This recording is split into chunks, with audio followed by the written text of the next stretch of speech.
Hello प्यारे बच्चों, स्वागत है आप सभी का हमारे यूट्यूब चैनल पर।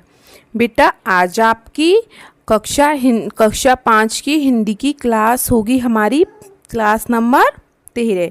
यह आपकी पाठ्य पुस्तक है जिसका नाम है भाषा भारती। और आज हम इसमें करेंगे अपना पाठ 13, भारत रत्न भीमराव अंबेडकर। तो सब बच्चे अपनी अपनी पाठ्य पुस्तक निकाल लीजिए और मेरे साथ साथ अपने प्रश्नों को हल करेंगे, ठीक है। और बेटा मैं आपको बताती हूँ कि जैसे आपको पाठ को पढ़ के ज़रूर आना चाहिए। उससे क्या होता है कि जो प्रश्न उत्तर हम करते हैं ना, वो हम आसानी से कर लेते हैं। हमें पता होता है जब हम कहानी को पढ़ लेते हैं कि इस प्रश्न का कौन सा उत्तर हो सकता है, ठीक है। तो सबसे पहले हम अभ्यास प्रश्नों पर चलते हैं। पहला प्रश्न है आपका शब्दार्थ। तो हम शब्दार्थ को देख लेते हैं। जैसे परिपूर्ण मतलब पूर्ण रूप से तृप्त। सम्मिश्रण, सम्मिश्रण मतलब मिलावट, जैसे कुछ चीज़ों को मिलाना। सात्विक, सात्विक मतलब पवित्र। अद्भुत, अद्भुत का मतलब होता है अनोखा। स्वजन, स्वजन मतलब अपने लोग। संवेदनशीलता मतलब दूसरों की अनुभूति से प्रभावित होना। अभिरुचि, अभिरुचि का मतलब है पसंद। पर्याय, पर्यायवाची मतलब समान शब्द या समानार्थी शब्द। स्पर्श, स्पर्श मतलब जो स्पर्श करने के योग्य नहीं है। प्रयत्न, कोशिश। प्रख्यात, प्रसिद्ध। और स्वाभिमान मतलब आत्मसम्मान, ठीक है। तो सब बच्चे कर लिए, ये हो गए होंगे सबके। तो अब हम आगे चलें, ठीक है। चलिए अब हम बढ़ते हैं अपने प्रश्नोत्तरों की तरफ। पहला प्रश्न है, अंबेडकर जी का जन्म कब और कहाँ हुआ था? उसका उत्तर क्या है बेटा? डॉक्टर भीमराव अंबेडकर का जन्म 14 अप्रैल 1891 में मध्य प्रदेश के महू नगर में हुआ था। हो गया सबका पहला प्रश्न। दूसरा देखिए, डॉक्टर भीमराव जी के व्यक्तित्व में कौन कौन से गुण थे? तो बेटा उनके व्यक्तित्व में सरलता, साहस, संघर्ष, समर्पण और संवेदनशीलता का अद्भुत सम्मिश्रण था। प्रश्न दूसरा भी हो गया सबका।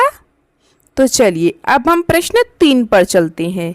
बाबा साहब ने अपनी पत्नी का अंतिम संस्कार पुत्र से क्यों करवाया? बेटा बाबा साहब कौन है? भीमराव अंबेडकर जी ही हैं, ठीक है।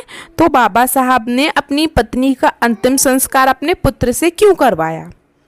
तो डॉक्टर अंबेडकर ने पत्नी की मृत्यु पर उनकी आस्थाओं और विश्वास का सम्मान करते हुए अपने पुत्र से हिंदू पद्धति के अनुसार विधि पूर्वक अंतिम संस्कार करवाया। ऐसी उनकी पत्नी की इच्छा थी, ठीक है।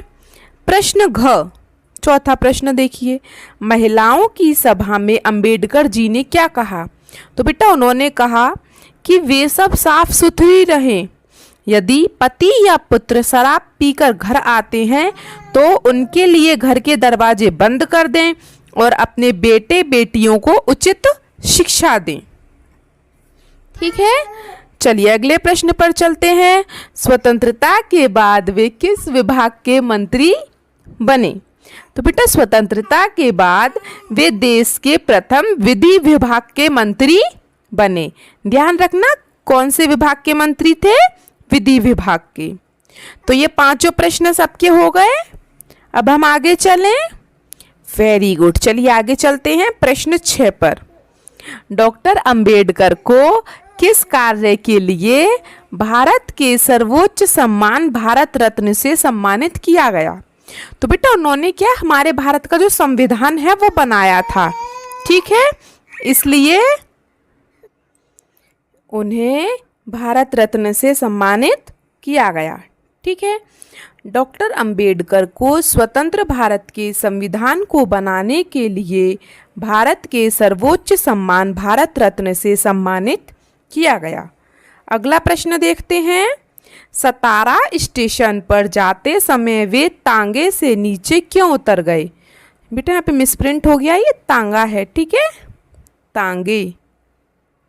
तांगे से नीचे क्यों उतर गए? क्योंकि बेटा वहाँ उनका पुराना घर था जहाँ पर उनका बचपन अपने माता पिता के साथ बीता था। ठीक है, ये दोनों क्वेश्चन हो गए सबके। अब हम अगले प्रश्न पर चलें। चलिए, तो अब हम चलते हैं अपने अगले प्रश्न पर। कौन सी घटना उनके पशु प्रेम को प्रदर्शित करती है? तो बेटा एक बार ना उनका कुत्ता बीमार हो गया, उसे इलाज के लिए अस्पताल ले जाया गया, वहाँ उसकी मृत्यु हो गई।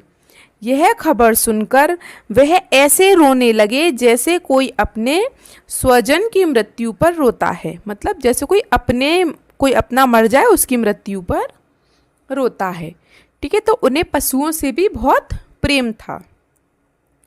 अगला प्रश्न देखिए, बाबा साहब के जीवन की किस घटना ने आपको सर्वाधिक प्रभावित किया और क्यों? उनके जीवन की कोई ऐसी घटना जो आपको सबसे अच्छी लगी हो। तो मुझे ये चीज़ अच्छी लगी उनके जीवन में, तो मैंने उसको यहाँ पे लिखा है। आप कहानी पढ़ना, आपको जो अच्छा लगे वो आप यहाँ पे लिख सकते हैं। जीवन पर्यंत उन्हें अपने माता पिता से लगाव रहा। जब भी वे अत्यंत दुखी और व्याकुल हो जाते तब वह उस स्थान पर जाते जहाँ उनके पिता का अंतिम संस्कार हुआ था। वहाँ अपने मन और हृदय को खोलकर रख देते तथा काफ़ी देर तक बैठे रहते। इससे उनको शांति मिलती। ठीक है बेटा, तो ये सारे प्रश्न हो गए आपके। अब हम आगे चलें।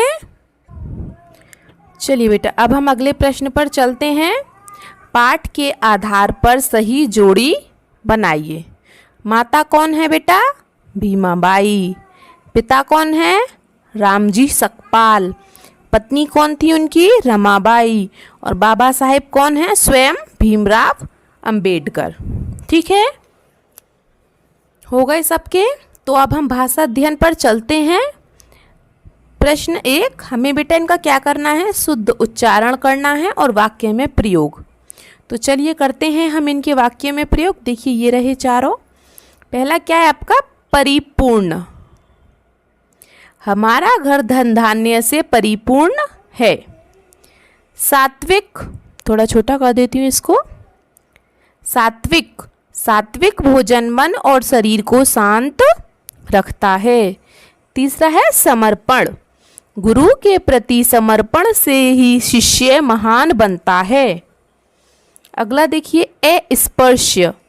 अंबेडकर जी ने स्पर्श जातियों में फैली बुराइयों को दूर करने का कार्य किया। तो ये हो गए चारों सबके। चलिए बेटा आगे चलें। अब हम चलिए आगे चलते हैं। अब है प्रश्न 2। नीचे बनी वर्ग पहेली में निम्नलिखित शब्दों के दो दो पर्यायवाची शब्द दिए हैं, उन्हें खोजकर लिखिए। तो पहला है पिता। पिता का बेटा क्या होता है? पिता के आपको दो वो लिखने हैं पर्यायवाची। ठीक है, तो पिता के लिख लेते हैं पहले हम, जनक और बाप। ठीक है, दूसरा है घर। घर का क्या होगा बेटा हमारा? घर के हमें दो लिखने हैं। एक लिखना है हमें ग्रह और दूसरा लिखना है हमें भवन। हो गए। तीसरा क्या है हमारा? तीसरा है रात। रात का बेटा क्या होगा हमारा? पहला है निशा, ये रहा निशा। और रात का क्या हो सकता है? और रात का और होगा यामिनी। ठीक है, चलिए आगे चलते हैं। ईश्वर। ईश्वर का मतलब क्या होगा? ईश और भगवान। ठीक है, फिर है दीपक। इसका क्या होगा? एक दीप और एक दिया। सबके हो गए। ठीक है, चलिए तो अगले प्रश्नों पर चलें। सबने कर लिया ये? इसको मैं रफ कर रही हूँ अब। ठीक है, चलिए प्रश्न 3 पर चलते हैं। प्रश्न 3 देखिए, निम्नलिखित गद्यांश को पढ़कर उसके नीचे लिखे प्रश्नों का उत्तर लिखिए। उत्तम प्रकृति के मनुष्यों के साथ उठना बैठना ही सत्संगति है। मतलब उत्तम मनुष्य मतलब क्या है? जो मतलब अच्छे लोग हैं। मानव को समाज में जीवित रहने तथा अच्छा बनने के लिए सत्संगति परम आवश्यक है। स्वाति की एक बूंद भिन्न भिन्न वस्तुओं की संगति पाकर उन्हीं के अनुरूप परिवर्तित हो जाती है। बूंद केले के संपर्क में आने पर कपूर, सीप के संपर्क में आने पर मोती, परंतु सर्प के संपर्क में आने पर विष बन जाती है। भाव यह है कि आपकी संगति कैसी है, ठीक है, कि संगति अपना प्रभाव अवश्य दिखाती है। पहला प्रश्न, इस गद्यांश का उचित शीर्षक क्या है बेटा? सत्संगति। ख, मानव को सबसे अधिक आवश्यकता किस बात की है? सत्संगति की, मतलब अच्छी संगति की। ग, स्वाति की बूंद मोती कब बन जाती है? बेटा मोती कब बनेगी? जब वो सीप के संपर्क में आ जाएगी। ठीक है, तो ये तीनों प्रश्न हो गए सबके। चलिए अब हम अगले प्रश्न पर चलिए बेटा, अब हम देखते हैं अपना प्रश्न नंबर 4। धर्म में इक जोड़ने पर धार्मिक बनता है। इसी प्रकार एक प्रत्यय जोड़कर निम्नलिखित शब्दों से नए शब्द बनाइए। प्रत्यय मतलब पीछे जोड़ना है, ठीक है। जैसे परिवार, तो पारिवारिक, नाव, नाविक, परिश्रम, परिश्रमिक, समाज, सामाजिक, स्वभाव, स्वाभाविक, साहस, साहसिक। ठीक है, चलिए अब हम आगे चलते हैं प्रश्न 5 पर। ये सब बच्चों के हो गए, तो चलिए अब हम प्रश्न 5 को देख लेते हैं। देखिए, पढ़ते हैं प्रश्न 5 को। निम्नलिखित गद्यांश में यथा स्थान विराम चिन्ह लगाना है। इसने क्या विराम चिन्ह नहीं लगाए हैं। तो देखिए, अंबेडकर जी ने अपने मित्र से कहा, पहले तो यहाँ पे आ गया कहा, कहा के बीच में लगेगा योजक चिन्ह, इस तरीके से यहाँ पे कहा। ठीक है, हम यहाँ पे लगा देते हैं कहा के आगे, यहाँ मेरी माता जी की अस्थियाँ हैं, हैं के बाद विराम चिन्ह, पूर्ण विराम। उन्होंने हम भाई बहनों के लिए अपार कष्ट सहे हैं, ह के बाद पूर्ण विराम। सामने के टूटे फूटे मकान में हम लोग कुछ समय तक रहे हैं, है के बाद पूर्ण विराम। यहाँ के जंगल में मैं बचपन में खूब खेला हूँ के बाद पूर्ण विराम। मेरी माताजी और पिताजी देखने के लिए जीवित नहीं है कि मैं कितना पढ़ के बाद योजक चिन्ह पढ़ लिख गया हूँ, पूर्ण विराम। ठीक है, तो देखो 4 जगह पूर्ण विराम लगा है और 2 जगह योजक चिन्ह लगा है। ठीक है, सबको समझ में आ गया। अब आगे चलें। चलिए, तो अब तो आपकी क्लास ख़त्म हो चुकी है, इतने ही प्रश्न थे। तो बेटा जाने से पहले आपको हमारी वीडियो कैसी लगी कमेंट बॉक्स में ज़रूर बताएं। वीडियो को लाइक शेयर सब्सक्राइब ज़रूर करें अपने दोस्तों के साथ। सब्सक्राइब करना कोई नहीं भूलेगा, सब बच्चे सब्सक्राइब कर लेंगे, जिससे कि हमारे आने वाले सारे वीडियोज़ आप तक पहुंच जाएं।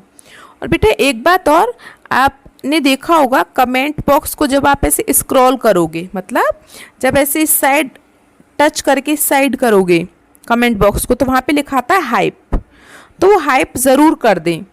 उससे क्या होगा कि हमारे आने वाले सारे जो वीडियोस हैं, जो वीडियो को आप हाइप करोगे ना, वो वीडियो और बच्चों तक भी पहुंच जाएगा।